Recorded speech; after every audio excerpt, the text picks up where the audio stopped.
She lives in the US, I'm in Europe. I don't know how to do this and really need advice. So what happened is that months ago I got a call from a US number. Didn't answer since I don't know anyone there. Then again the same day, so I answered ready to yell at some scammer. A girl on the other side introduces herself and just says that she thinks I might be her father. That was the first thing she said.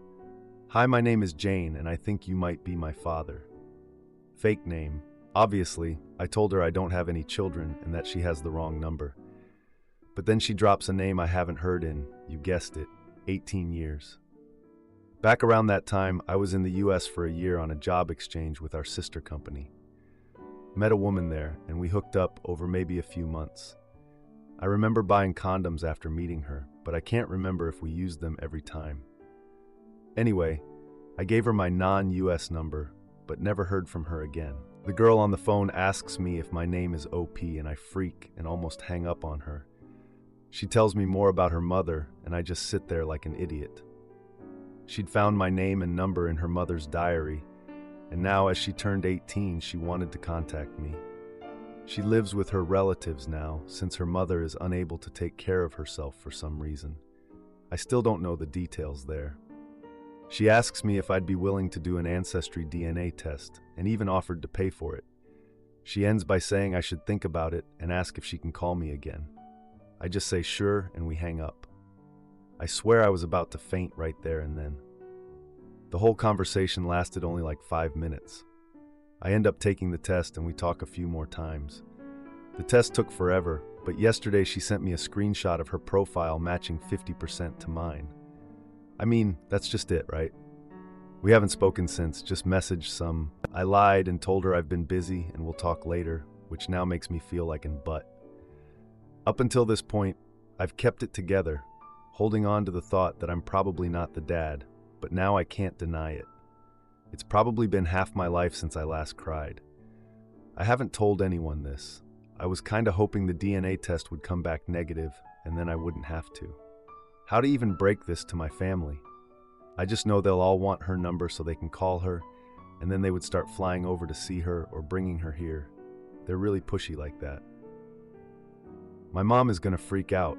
I don't see my family more than a few times a year, but we'll all get together during Easter. Should I do it then with all of them at once, or one at a time? I have a picture of Jane, but not much more info than what I've written here. I'm the youngest sibling, and now I suddenly have the oldest of the cousins in the next generation. And I never wanted kids at all. I just don't like them and hate being tied up. Even had a vasectomy since then, and that's the easy part. The real problem is what to say to Jane. Can some sane person give an example of what to say? I've promised to call her tomorrow. Has anyone discovered they have an unknown child? If so, what did you do? How did it go? How did you connect? What happened when you met for the first time? What did your family say? I'm a bit embarrassed by this, but is there any risk of me having to pay child support retroactively? I can probably afford it, but I don't really want to. Edit 1. I apologize for the abomination of a text above. I blame the alcohol. 2. Some seem to have the impression that I and or my family are wealthy. This is not so. I wrote in a comment that knowing my family, they would probably rent a private jet and fly her here. That was a joke, commenting on what they would want to do, not what they would do. No, I'm not wealthy either. In the post I wrote, I can probably afford it, but I don't really want to. And I meant that I'd hate to suddenly have something like 10% of my savings left overnight. Just guessing here. No idea what the actual sum would have been. I'm sure anyone here would consider that factor. Anyway, someone said the limit is 3 years back. I didn't know that. I can be a jerk sometimes, but I'm not some monster. The money question was a question, not the question. 3.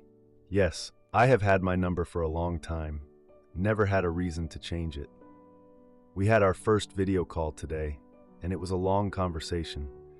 I had a list of things to bring up, mostly from suggestions here, so ever thankful for that. Most of it was quite personal for both of us, so I won't write it here, but it boils down to that we both want to continue to stay in touch and get to know each other. We also want to meet at some point, even if we don't know when yet. Her family knows of me, and they will join a call in the future so I can speak to them as well. I will hold off on telling my family for a while, but I will probably tell them one at a time. Now for a few comments before the update. Comment 1. Wow, she sounds super mature. I remember finding out about my dad at 18 years old. Connecting with him and that side of my family was really important to my sense of self.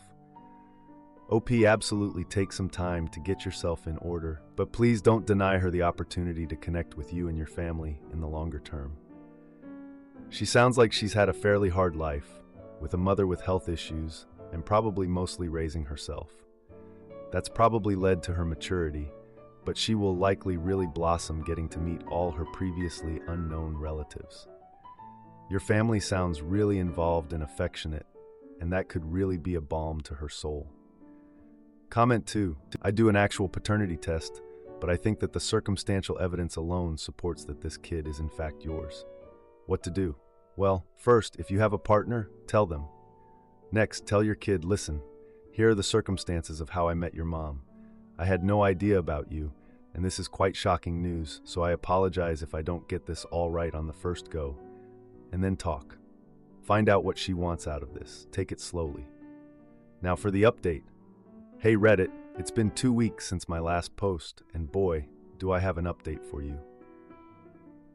Remember Jane, the girl who called me out of the blue claiming to be my daughter? Well, things have escalated, and not in the way I expected. After our first video call, which was awkward but kind of heartwarming, we started talking more. She's smart, funny, and has her mother's eyes, something that hit me harder than I thought it would. We've been messaging daily, and she's been telling me about her life, her dreams, and her struggles. It's been a strange feeling getting to know this part of me that I never knew existed. But here's where it gets complicated. I decided to tell my family one by one, starting with my sister. She's always been the understanding one, the sibling I could turn to. I thought she'd take it well, but her reaction was not what I expected. She was furious, not at me, but at Jane's mother for keeping this a secret for so long. She demanded to know why I hadn't told them sooner, why I was keeping Jane at arm's length. It was a confrontation I wasn't prepared for. Then came the heartbreak. Jane's mother, the woman I'd briefly known all those years ago, passed away. Jane told me through tears on a late-night call. She'd been battling an illness for years, one that had left her unable to care for Jane, which is why she lived with relatives. I didn't even know she was sick. The guilt of not being there, of not even knowing, it's been eating at me. Jane's relatives have been supportive of her, and they've been kind to me, considering the circumstances. They told me about the woman I once knew, how she'd changed after I left, and how she'd always hoped I'd come back into their lives. It's a lot to process, knowing that I was this missing piece in someone's life story. The conversations with Jane have gotten deeper since her mother's passing. We've been talking about meeting in person, but the logistics are a nightmare. I've been looking into flights, time off work, and how to navigate this whole long-distance relationship with a daughter I never knew I had. And then, just when I thought I had a handle on things, my brother found out. He overheard a conversation I was having with my sister and demanded to know what was going on. I had to explain everything, and he was shocked, to say the least. He's always been the protective type, and now he's insisting on being involved, on making sure Jane is really who she says she is, even after the DNA test. My mom still doesn't know. I'm dreading that conversation the most. She's always had this picture-perfect image of our family, and I'm about to shatter it. I know she'll want to welcome Jane with open arms, but I'm also scared of how she'll react to the news of her existence and her mother's passing. As for Jane, she's been handling everything with a maturity I can't fathom. She's grieving, yet she's still reaching out, still trying to build this connection with me. We've shared photos, stories, and even a few inside jokes by now. It's surreal, getting these glimpses into a life that's connected to mine, yet so separate. The hardest part in all of this has been the realization that I do care about Jane, more than I thought possible. I've gone from being a guy who never wanted kids to someone who's looking at flights to the US to meet his daughter. It's a complete 180, and I'm still trying to wrap my head around it. I've been getting advice from friends, from family, and from you, Reddit. Some of you have been through similar situations. and your words have been a comfort. Others have been less than kind, but I guess that's to be expected when you lay your life out for the internet to judge. I promised Jane I'd call her tomorrow. We're going to talk about when I can come to visit. It's going to be a tough conversation, planning a trip to meet her and to say goodbye to her mother, a woman I once cared for, even if only for a short time. I met my husband at 18 and was infatuated with his charm, good looks, and wealth. But now I realize our relationship is one-sided and unfulfilling. I'm trapped in the marriage because I have no job or family to rely on. I confronted him and he showed remorse and agreed to make changes. But now I realize he's still controlling and manipulative. He set up a bank account to monitor my spending and arranged biased therapy sessions. I just found out he and the therapist have been conspiring against me. I'm questioning the validity of our marriage. I met my husband when I was 19, we dated when I turned 20, got married at 23. He is my first and only. He was so charming and handsome and had a great job and good money and treated me so well. I was young, and when he told me I was pretty and special and bought me nice things, I loved it. We've been married a year. This is what my day consists of. I wake up before him, make us breakfast, and take our dog on a walk.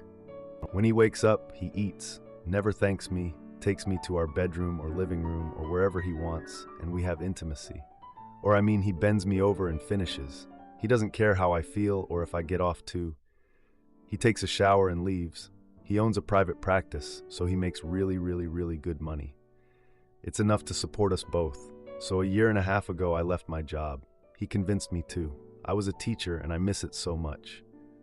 While he's at work, I wander around and clean things that are already clean and bake things he doesn't eat. Sometimes I go to the store to wander around. Sometimes the gym. Sometimes when my husband sees I'm really bored, he'll give me money to buy something really expensive. It makes me happy for an hour. I want for absolutely nothing, but I'm so unfulfilled. When he gets home, I already have dinner done. We eat and take our dog on another walk together. We see our neighbors, and I smile and pretend I'm happy. We get home, sometimes he goes to the gym, and I spend another hour alone. Sometimes he doesn't, and we watch a show or read a book together, and then I give him a BJ. It doesn't matter if I'm sick or have a headache or just don't feel like it. I don't feel that I have a choice. He kisses me once and holds my hair. I know that I have too. And then when we go to bed, we have intimacy again. Most of the time at this point, he'll give me an orgasm, but it's gotten to the point where I don't even care. I'm sore and exhausted. My body is exhausted despite the fact I do nothing all day. He made me get the IUD because he's a doctor, so he knows best, but it gives me anxiety. Idic why? He doesn't care. I have friends, but I hardly see them anymore. I know they would think I'm being so spoiled and ridiculous complaining about my life, but I just feel unloved. I found Reddit recently because of the hours I spent alone a day and found this sub. I saw a girl a few days ago talking about her boyfriend and the comments were saying he wants a bang maid. I googled it and that's what I am. That's literally what I am. I exist to be pretty and meet his intimacy needs and cook and clean. I'll have his babies when he wants, and I probably won't have a say in it. He's a doctor after all. He doesn't abuse me at all, but he doesn't love me, at least in the way I thought he did. I don't know what to do. Please help me. What do I do to stop this? I can't divorce him. I have nothing, not even a job. I have my education, and luckily he paid off my loans, but nothing. No family either. It's why I became too attached to him in the first place. I guess being a bang maid is better than nothing. Aita. A very quick update. Because of the comments, I got the courage to show my husband this post when we got home, so thanks so much. I explained everything I felt. He felt so bad. A few weeks ago, he had asked me if I was feeling okay. He thought I might be depressed. He said he knows now that I definitely am, and it's partly his fault. I said I wanted my job back, and if 5 years from now we have kids and I need to take time off, then fine, but I need my job now. He said, okay, so I already have my resume sent out. It won't be hard for me to find a job. I said I wanted my own bank account and told me we can go this weekend together, or I can go tomorrow myself. Either way, he said he's going to put 10 grand in it for whatever reason. He did laugh at how little money I would actually make, But maybe the money is 'cause he feels bad, Ida Cake. I'm gonna put my direct deposit right into that account just in case. I also told him I can't and I don't want to have intimacy as often as we do. I'm sore and I don't want to. He was a bit frustrated but said, okay, we will cut back. I said I want my IUD out and I want the pill. He said fine, but I could tell he didn't like the idea. I said I want to see my friends on the weekends and go out more. He said that that would be good for me. I also suggested that maybe we should have couples therapy, but he said no. I don't think he likes therapy in general though. He said he will find a good therapist for me if I wanted it. I think everything is gonna work out. Idake Wyatt took a Reddit post for him to hear me. I've told him all of this a million times before, but he always brushed me off. Maybe it was the bang-made articulate, or maybe it was because it was in writing, or maybe it was the hundreds of comments calling him hurtful. Idake. Thanks anyway for all the comments. I only posted this about 2 hours ago, but I got so many comments. Thanks again. Now for a few comments before the update. Comment 1. Your update still shows an hurtful person. Why is he in such tight control of your life? He should not be the one finding you a therapist. You should. He should not be annoyed if you are sore from having so much unwilling intimacy. He knows he controls you. This is not normal or healthy. Again, this is after your update. You are in a hurtful relationship. Comment 2. I can't divorce him. I have nothing. Did he make you sign a prenuptial agreement? Call a lawyer, get your options. Start applying for jobs. Open a bank account in a totally different bank than he uses and start hiding money away. You can leave this. Now, for the update. Hey Reddit, it's been a week since my last post and boy do I have an update for you. After I showed my husband the post and we talked, things started to change, or so I thought. I was feeling hopeful, but I guess I spoke too soon. So, I got my resume out there and I landed a job interview at a local school. It felt amazing to be back in my element, discussing lesson plans and educational philosophies. But when I told my husband about the interview, his reaction was less than enthusiastic. He said he was proud, but his eyes were cold, like he wasn't really happy about it. Then there's the bank account situation. We went to the bank together, and he did transfer the 10 grand he promised. But here's the kicker. He set it up so he gets alerts for every transaction I make. I found out when I went to buy coffee with a friend, and he texted me asking why I was spending money on unnecessary things. It felt like a leash, not the freedom I was craving. Our intimacy life. Well, we did cut back, but it's still more about his needs than mine. I got my IUD out and started on the pill, but he keeps making passive-aggressive comments about how it's not as reliable and how he preferred the IUD. I did start seeing my friends more, which has been a breath of fresh air. They've been so supportive, telling me they noticed I wasn't myself and that they were worried.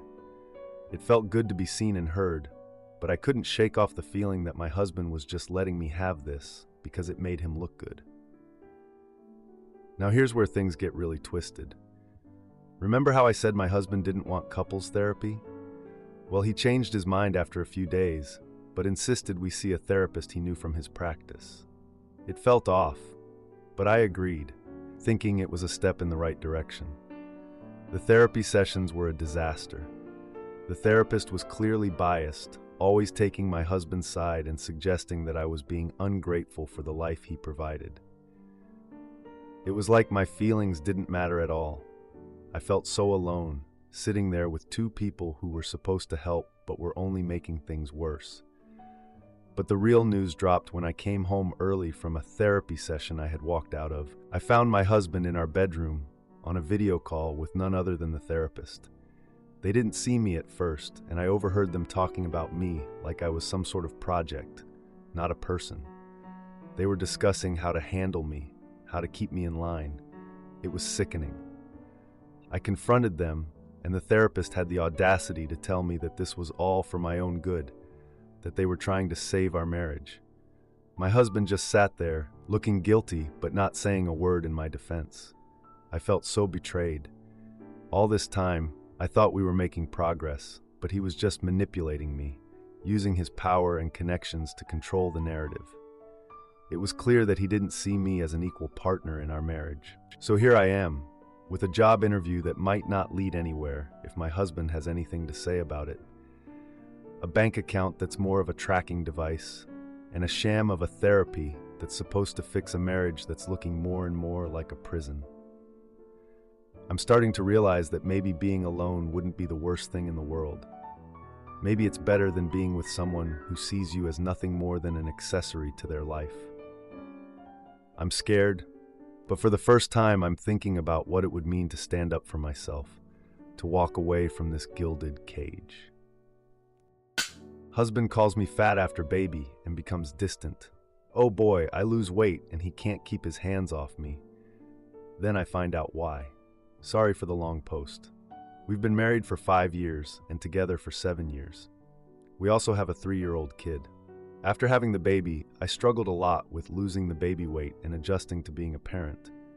I also had the baby blues at first, which was tough.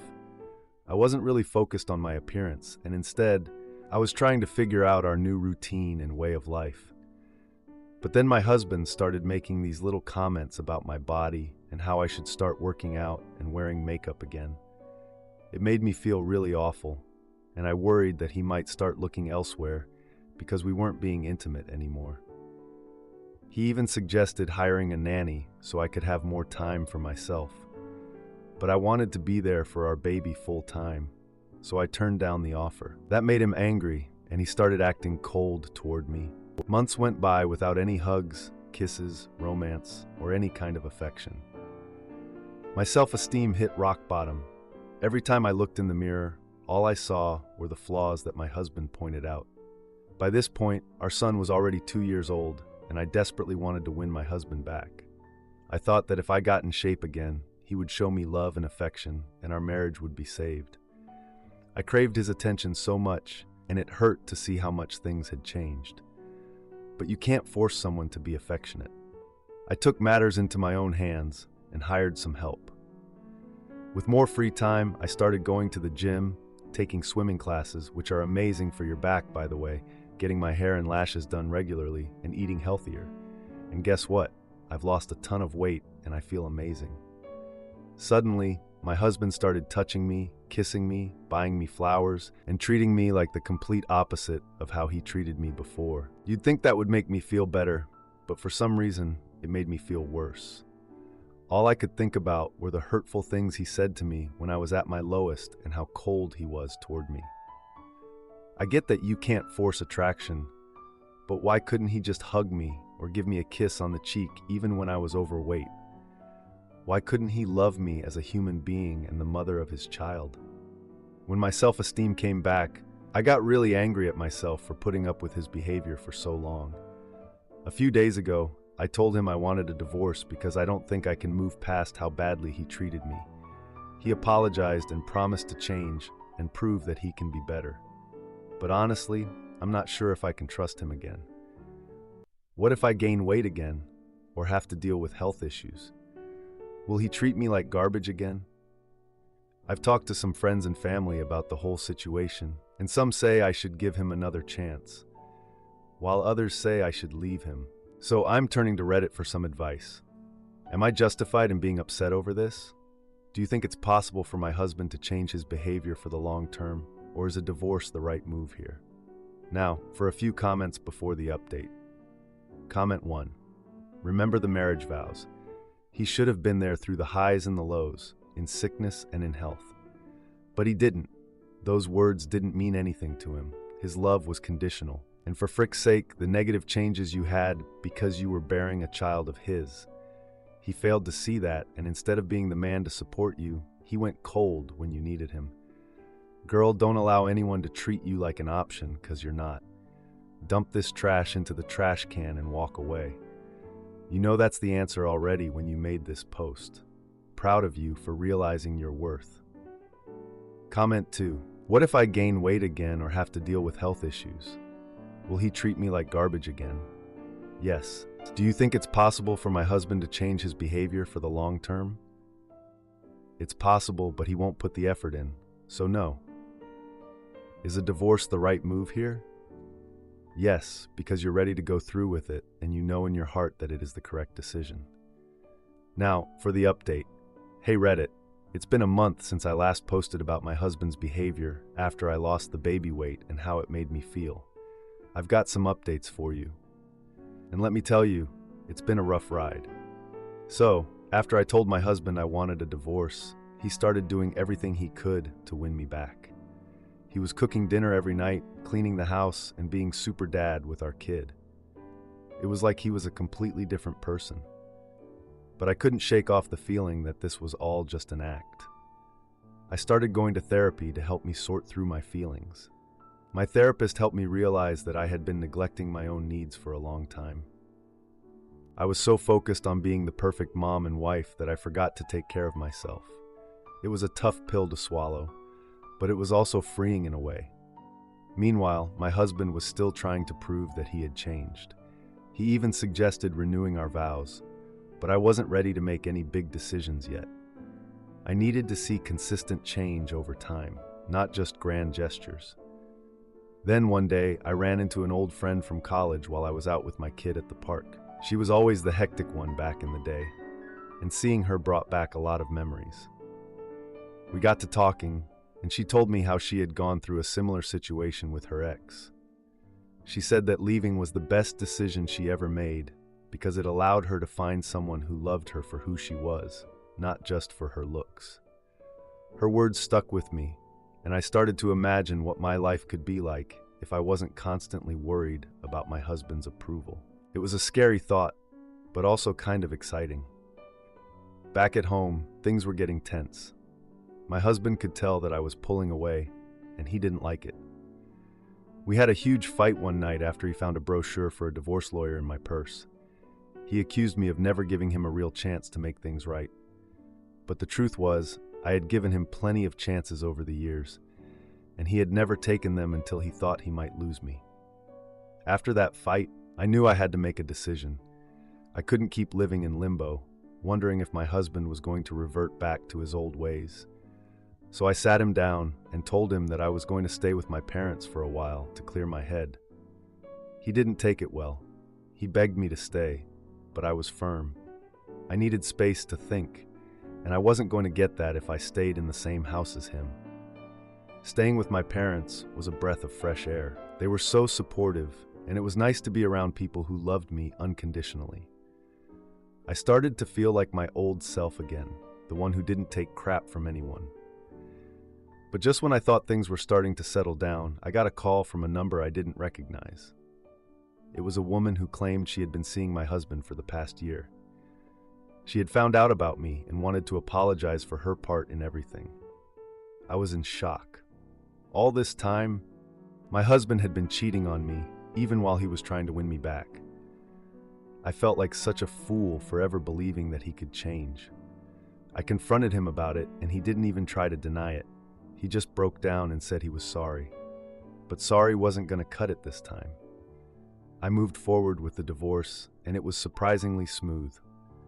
My husband didn't fight me on anything, probably out of guilt. I got full custody of our kid, and he agreed to pay child support. Now I'm starting to rebuild my life. I'm focusing on being the best mom I can be and taking care of myself. It's not easy, but I'm getting there. And as for my husband, well, let's just say that karma has a way of catching up with people. He lost his job shortly after our divorce was finalized. Turns out, his affair had been with a coworker, and when it all came out, the company decided to let him go. I'm not going to lie, there was a part of me that felt a little bit of satisfaction when I heard the news. But mostly, I just felt relieved that I was no longer tied to someone who had so little respect for me. If you like this video, you'll probably like these too. Also, while you're here, please consider subscribing. It's your support that keeps this channel alive and allows me to make better and longer videos. Have a great day.